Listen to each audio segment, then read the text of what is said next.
good evening. This is Priya Prakash and welcome back to my YouTube channel.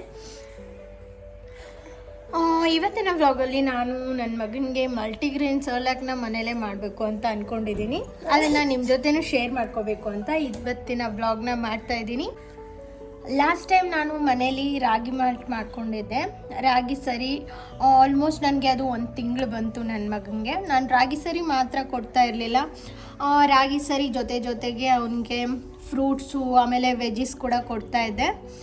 ಇವಾಗಿಂದ ಸ್ವಲ್ಪ Cerelac ಕೊಡೋಣ ಅಂತ ಅಂದ್ಕೊಂಡಿದ್ದೀನಿ.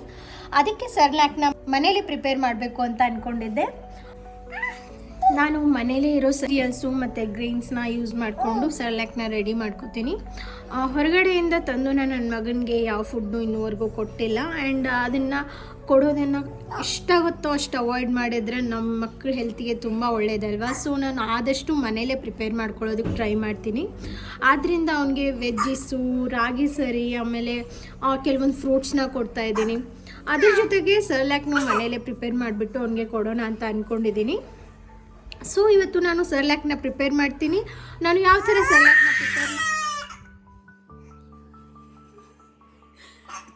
ಸರ್ಲಾಕ್ನ ಯಾವ ಥರ ಪ್ರಿಪೇರ್ ಮಾಡ್ತೀನಿ ಅಂತ ನಿಮ್ಮ ಜೊತೆನೂ ಶೇರ್ ಮಾಡ್ಕೊಳ್ಬೇಕು ಅಂಥೇಳಿ ಈ ಒಂದು ವಿಡಿಯೋನ ಮಾಡ್ತಾಯಿದ್ದೀನಿ. ಹೋಪ್ ನಿಮಗೆ ಈ ವಿಡಿಯೋ ತುಂಬ ಯೂಸ್ಫುಲ್ ಆಗಿರುತ್ತೆ.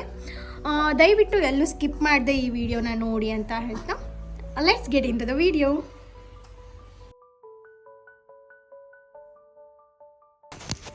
ಸರ್ಲಾಕ್ನ ಮಾಡ್ಕೊಳ್ಳೋದಕ್ಕೆ ನಾನು ಮೊದಲು ಒಂದು ಫುಲ್ ಕಪ್ ಆಫ್ ರೈಸ್ನ ತೊಗೋತಾ ಇದ್ದೀನಿ. ನಾನು ಇಲ್ಲಿ ಆ್ಯಕ್ಚುಲಿ ಸೋನಾ ಮಸೂರಿ ರೈಸ್ನ ಬಳಸ್ಕೊತಾ ಇದ್ದೀನಿ. ಆ್ಯಂಡ್ ಒಂದು ಅರ್ಧ ಕಪ್ ಆಗುವಷ್ಟು ರಾಗಿನ ತೊಗೊಂಡಿದ್ದೀನಿ. ಆಮೇಲೆ ಒಂದು 2 ಸ್ಪೂನ್ ಆಗುವಷ್ಟು ಹೆಸರು ಕಾಳನ್ನ ತೊಗೊಂಡಿದ್ದೀನಿ.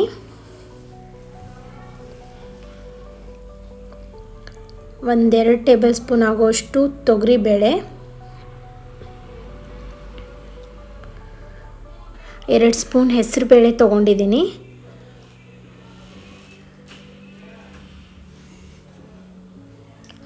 ಆಮೇಲೆ 1 ಟೇಬಲ್ ಸ್ಪೂನ್ ಆಗುವಷ್ಟು ಉದ್ದಿನ ಬೇಳೆನ ತೊಗೊಂಡಿದ್ದೀನಿ.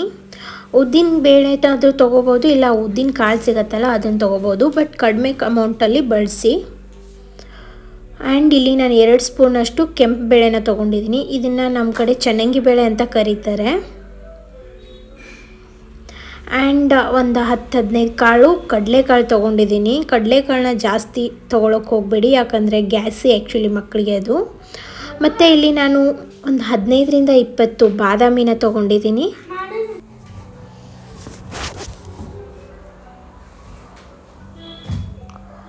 ಮತ್ತು ಒಂದು 10-15 ಗೋಡಂಬಿನ ತೊಗೊಂಡಿದ್ದೀನಿ.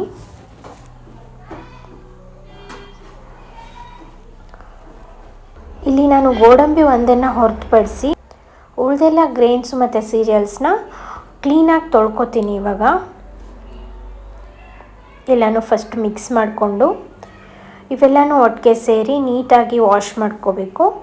ಆ್ಯಕ್ಚುಲಿ ನಾವು ವಾಶ್ ಮಾಡಬೇಕಾದ್ರೆ ರನ್ನಿಂಗ್ ವಾಟ್ರಲ್ಲಿ ವಾಶ್ ಮಾಡಿಕೊಂಡ್ರೆ ತುಂಬ ಕ್ಲೀನ್ ಆಗುತ್ತೆ. ಆ್ಯಂಡ್ ಅದರಲ್ಲಿರೋ ಡಸ್ಟ್ ಎಲ್ಲನೂ ಹೋಗುತ್ತೆ. ಅದೆಲ್ಲ ತೊಳ್ಕೊಂಡಾದಮೇಲೆ ನಾನು ಬಾದಾಮಿನ ಸೇರಿಸ್ಕೊತಾ ಇದ್ದೀನಿ. ಅದಕ್ಕೆ ಇವೆಲ್ಲನೂ ನಾನು ಒಂದು ಓವರ್ ನೈಟ್ ನೆನೆಸಿಟ್ಕೋತೀನಿ. 6ನೇ ದಿನ ಇದು ನೀರೆಲ್ಲನೂ ತೆಗೆದು ಅದನ್ನು ಸ್ವಲ್ಪ ಹೊತ್ತು ಕಂಪ್ಲೀಟಾಗಿ ನೀರು ಹೋಗೋದಕ್ಕೆ ಬಿಟ್ಟಿದ್ದೀನಿ.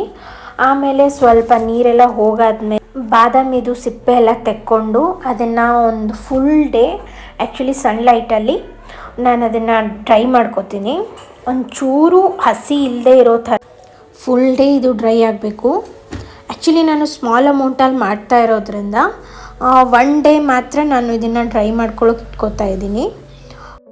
ಸೊ ನಾನಿಲ್ಲಿ ಒಂದು ಕ್ಲೀನಾಗಿರೋ ಬಟ್ಟೆನ ಕೆಳಗಡೆ ಹಾಸ್ಕೊಂಡು ಅದ್ರ ಮೇಲೆ ಎಲ್ಲನೂ ತುಂಬ ತೆಳುವಾಗಿ ಹರಡ್ಕೋತಾ ಇದ್ದೀನಿ. ಯಾಕಂದರೆ ತೆಳುವಾಗಿ ಹರಡೋದ್ರಿಂದ ಬೇಗ ಡ್ರೈ ಆಗುತ್ತೆ. ಆ್ಯಕ್ಚುಲಿ ನಾನಿಲ್ಲಿ ಬಾದಾಮಿನ 2 ಪೀಸ್ ಮಾಡ್ಕೊಂಡಿದ್ದೀನಿ. ಪ್ರತಿಯೊಂದು ಬಾದಾಮಿನೂ ಸೀಳ್ಕೊಂಡು 2 ಪೀಸ್ ಮಾಡಿಕೊಂಡು ಡ್ರೈ ಮಾಡೋದಕ್ಕೆ ಹಾಕಿದ್ದೀನಿ. ಯಾಕಂದರೆ ಬೇಗ ಡ್ರೈ ಆಗೋದಕ್ಕೆ ಇದು ಹೆಲ್ಪ್ ಆಗುತ್ತೆ ಅಂತ ಹೇಳ್ಬಿಟ್ಟು ಇವಾಗ ಇದನ್ನು ಫುಲ್ ಡೇ ನಾನು ಬಿಸಿಲಲ್ಲಿ ಒಣಗಕ್ಕೆ ಬಿಡ್ತಾ ಇದ್ದೀನಿ. ಆ್ಯಂಡ್ ಇದ್ರ ಮೇಲೆ ನಾನು ಇನ್ನೊಂದು ತೆಳುವಾಗಿರೋ ಕ್ಲೀನಾಗಿರೋ ಬಟ್ಟೆನ ಮುಚ್ಕೋತಾ ಇದ್ದೀನಿ. ಯಾಕಂದರೆ ಯಾವುದೇ ಡಸ್ಟ್ ಪಾರ್ಟಿಕಲ್ಸ್ ಇದರಲ್ಲಿ ಬಂದು ಸೇರ್ಕೋಬಾರ್ದು ಅನ್ನೋ ಉದ್ದೇಶಕ್ಕೆ ನಾನು ಇದ್ರ ಮೇಲೆ ಇನ್ನೊಂದು ಬಟ್ಟೆನ ಮುಚ್ಕೋತಾ ಇದ್ದೀನಿ. ಸೊ ಇದನ್ನು ಇವಾಗ ಡ್ರೈ ಆಗೋದಕ್ಕೆ ಬಿಡ್ತೀನಿ. ಆ್ಯಂಡ್ ಇವಾಗ ಇದನ್ನ ಸಂಜೆ ನೀವು ನೋಡ್ಬೋದು ಎಲ್ಲ ಡ್ರೈ ಆಗಿದೆ, ಆಲ್ಮೋಸ್ಟ್ ಡ್ರೈ ಆಗಿದೆ, ಹಸಿ ಏನೂ ಇರಲಿಲ್ಲ. ಬಟ್ ಇವಾಗ ನಾನು ಇದಿಷ್ಟೆಲ್ಲನೂ ಇನ್ನೊಂದು ಸಲ ಡ್ರೈ ರೋಸ್ಟ್ ಮಾಡ್ಕೋತೀನಿ. ಯಾಕಂದರೆ ಅಲ್ಪ ಸ್ವಲ್ಪ ಹಸಿ ಏನಾದರೂ ಉಳ್ಕೊಂಡಿದ್ರೆ ಕಂಪ್ಲೀಟಾಗಿ ಅದು ಡ್ರೈ ಆಗಲಿ ಅಂದ್ಬಿಟ್ಟು. ಹಸಿ ಏನಾದರೂ ಉಳ್ಕೊಂಡಿದ್ರೆ ಪುಡಿ ಬೇಗ ಹಾಳಾಗೋಗುತ್ತೆ ಅಥವಾ ಅಂಟಂಟಾಗುತ್ತೆ. ಸೊ ಅದೆಲ್ಲನೂ ಅವಾಯ್ಡ್ ಮಾಡೋದಕ್ಕೋಸ್ಕರ ನಾನು ಡ್ರೈ ರೋಸ್ಟ್ ಮಾಡ್ಕೋತಾ ಇದ್ದೀನಿ.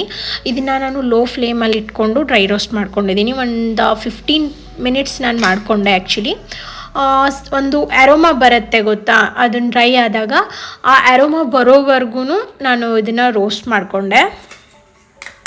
ಮೊದಲು ಗ್ರೇನ್ಸ್ ಎಲ್ಲನೂ ರೋಸ್ಟ್ ಮಾಡಿಕೊಂಡೆ. ಇದೆಲ್ಲನೂ ಡ್ರೈ ರೋಸ್ಟ್ ಆದಮೇಲೆ ಇದೆಲ್ಲನೂ ತಗೊಂಡು ನಾನು ಒಂದು ಪ್ಲೇಟಿಗೆ ಇದು ಕಂಪ್ಲೀಟಾಗಿ ಆರೋಗೋದಕ್ಕೆ ಅಂತ ಇಟ್ಕೊಂಡೆ.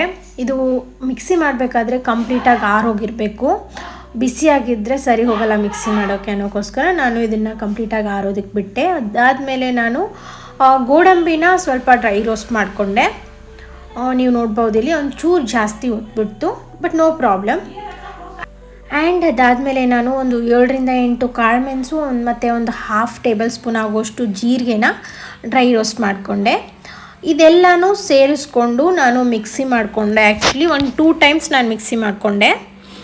ಆಮೇಲೆ ಮಿಕ್ಸಿ ಮಾಡ್ಕೊಂಡಿರೋ ಅಂಥದ್ದನ್ನು ಒಂದು ಸ್ಟೇನರಲ್ಲಿ ತೊಗೊಂಡು ನಾನು ಕಂಪ್ಲೀಟಾಗಿ ಪ್ಯೂರ್ ಪೌಡರ್ನ ರೆಡಿ ಮಾಡಿಕೊಂಡೆ. ನೀವಿಲ್ಲಿ ನೋಡ್ಬೋದು, ನಾವು ಇದೇ ಥರ ಕೊಡ್ಬೋದು, ಬಟ್ ನಾನು ಅದನ್ನು ಇನ್ನೂ ಪೂರ್ತಿ ಪೌಡ್ರ್ ಮಾಡ್ಕೊಳ್ಬೇಕು ಅಂದ್ಬಿಟ್ಟು ಸ್ಟೇನ್ ಮಾಡಿಕೊಂಡೆ. ನೀವಿಲ್ಲಿ ಕಂಪ್ಲೀಟಾಗಿ ಸರ್ಲ್ಯಾಕ್ ರೆಡಿ ಆಗಿರೋದನ್ನು ನೋಡ್ಬೋದು. ಸರ್ಲ್ಯಾಕ್ ತುಂಬ ಚೆನ್ನಾಗಿ ಬಂದಿತ್ತು.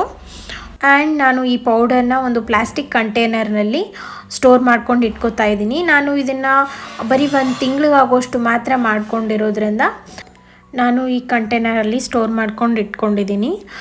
ನಾನು ಅದನ್ನು ಮಾಡೋ ವಿಧಾನ ಕೂಡ ನಿಮಗೆ ತೋರಿಸ್ತೀನಿ. ನಾನು ಮೊದಲು ಒಂದು ಪಾತ್ರೆಯಲ್ಲಿ ಒಂದು 1/2 ಗ್ಲಾಸ್ ಆಗೋಷ್ಟು ನೀರನ್ನ ಹಾಕ್ಕೊಂಡಿದ್ದೆ. ಆಮೇಲೆ 1 ಟೇಬಲ್ ಸ್ಪೂನ್ ಆಗೋಷ್ಟು ಸರ್ಲ್ಯಾಕ್ ಪೌಡರ್ನ ಅದಕ್ಕೆ ಹಾಕಿಬಿಟ್ಟು ನೀಟಾಗಿ ಮಿಕ್ಸ್ ಮಾಡಿಕೊಂಡೆ. ಆಮೇಲೆ ಅದು ಸ್ವಲ್ಪ ಕುದಿ ಬಂದಿದ್ದ ನಂತರ ನಾನು ಒಂದು ಪಿಂಚ್ ಆಗುವಷ್ಟು ಸಾಲ್ಟ್ನ ಅದಕ್ಕೆ ಸೇರಿಸ್ಕೊಂಡೆ. ನೀವು ಬೇಕಾದರೆ ಸೇರಿಸ್ಕೋಬೋದು, ಇಲ್ಲದೇನೂ ಇರ್ಬೋದು, ಬಟ್ ಸೇರಿಸ್ಕೊಂಡ್ರೆ ಒಳ್ಳೆಯದು, ಮಕ್ಕಳಿಗೆ ಸಾಲ್ಟ್ ರುಚಿ ಗೊತ್ತಾಗಬೇಕಲ್ವ. ಸೊ ನಾನು ಸ್ವಲ್ಪ ಸೇರಿಸ್ಕೊಂಡೆ. ನೀವಿಲ್ಲಿ ನೋಡ್ಬೋದು ಸರ್ಲ್ಯಾಕ್ ರೆಡಿ ಆಗಿದೆ. ಇದನ್ನು ನಾನು ಇವಾಗ ನನ್ನ ಮಗಂಗೆ ಕೂಡ ಕೊಡ್ತೀನಿ. ನೋಡ್ತೀನಿ ನನ್ನ ಮಗನಿಗೆ ಇಷ್ಟ ಆಗುತ್ತಾ ಇಲ್ವಾ ಅಂತ. ಆ್ಯಕ್ಚುಲಿ ನನ್ನ ಮಗ ಇದನ್ನು ಇಷ್ಟಪಟ್ಟ. ನನ್ನ ಮಗ ಇಷ್ಟಪಟ್ಟಿದ್ದರಿಂದ ನೀವು ನಿಮ್ಮ ಮಕ್ಕಳಿಗೆ ಇದನ್ನ ಕೊಡ್ಬೋದು. ಸೊ ನೀವು ಕೂಡ ಟ್ರೈ ಮಾಡಿ. ನಿಮಗೆ ನನ್ನ ವಿಡಿಯೋ ಯೂಸ್ಫುಲ್ ಅಂತ ಅನಿಸಿದರೆ ದಯವಿಟ್ಟು ನನ್ನ ಚಾನಲ್ನ ಶೇರ್ ಮಾಡಿ, ಲೈಕ್ ಮಾಡಿ ಮತ್ತು ಸಬ್ಸ್ಕ್ರೈಬ್ ಮಾಡಿ. ದಯವಿಟ್ಟು ನನ್ನ ಚಾನಲ್ಗೆ ಸಪೋರ್ಟ್ ಮಾಡಿ.